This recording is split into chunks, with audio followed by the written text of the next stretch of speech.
But for more clarity on the matter, we have with us Peter Mcguire joining us live from Sydney at the moment. Thanks so much, Peter, for making time for us on NDTV. What would you say the weaker outlook highlights? And do you believe China is expected to remain the main driver of global oil demand?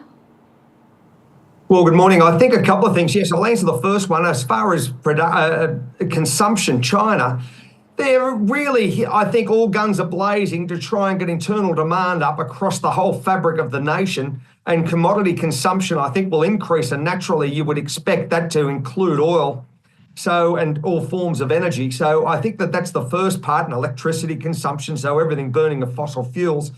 And where we're sitting at the moment, there just seems to be a little bit of a disconnect as far as global consumption and where there's price takers. And I think the whole initiatives with geopolitical concerns and all of that wrapped around are going to be a fascinating next couple of weeks as far as price discovery.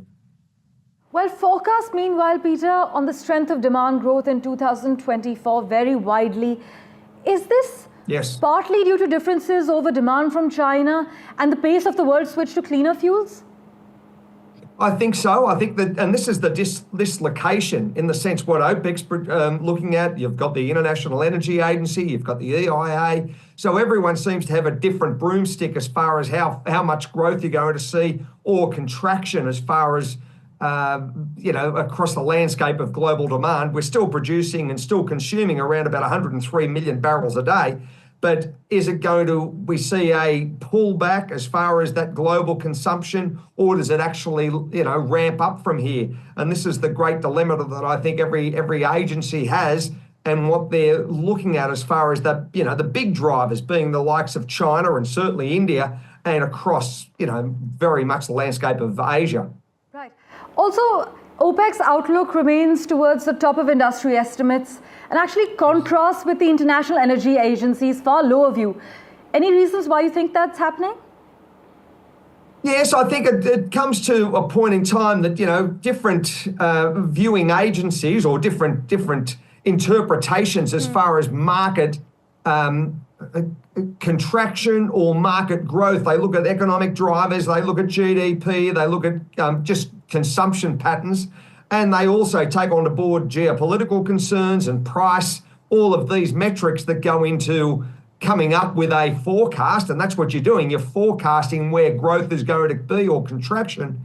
And that probably are some of the drivers that you look at. When you look at, like a consultancy agency, you ask for an appreciation of what's going on with price, and it's not unusual to see a divergence, and that's very much the part and parcel of how it is at the moment. Meanwhile, you mentioned geopolitical tensions. Well, they have also kept oil's risk premium in play as traders actually await the formation of a new government in Syria after Bashar al-Assad has been ousted. Any challenges you see in the immediate future there? I think so. I think it'll be interesting again how that is piecemealed together. Who's going to be in power?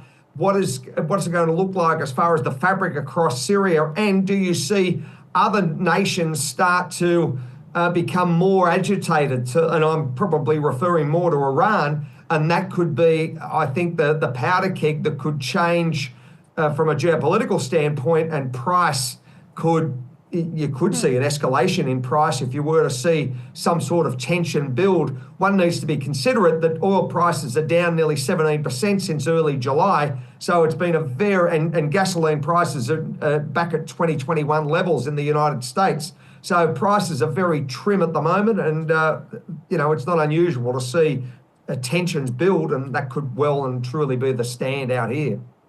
Well, Peter, thanks so much for joining us with this update. Do stay on with us for the next update as well.